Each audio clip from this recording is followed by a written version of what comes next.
So the motorcycle is it's a British motorcycle. It's a Norton Model 16H. It served with the British Army until the 1960s when it was taken out of service. Then it was sold to the civilian market.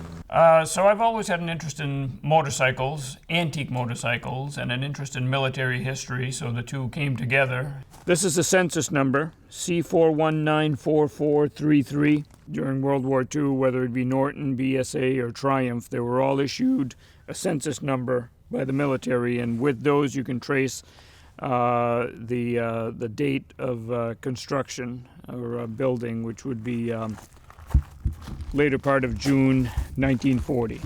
They only made a certain amount of parts during the war, and they never made aftermarket parts for them. So everything you buy for these motorcycles mechanically has to be original wartime surplus. These parts were shipped all over the world, so nowadays with the internet, you can find these parts all over the world. I mean, there's parts on this from everywhere from Canada to Israel to India to North Africa, you name it. I don't ride the motorcycle too often. I probably take it out 5-6 times a year or something like that for a ride. You don't want to put too much mileage on these because anything that breaks down is a headache to try to find.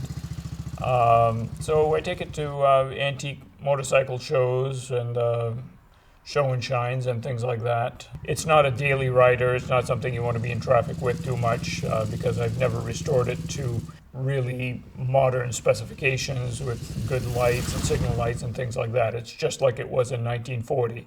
The motorcycle doesn't take too much time to keep up to shape, but you do have to, before you go for a ride, make sure that everything is oiled up, greased up, tightened up. Unlike a modern machine where you just step on it and it's good for 100,000 miles, these things had to be maintained, taken care of. They rattle and they shake, and they have to be cut up to par.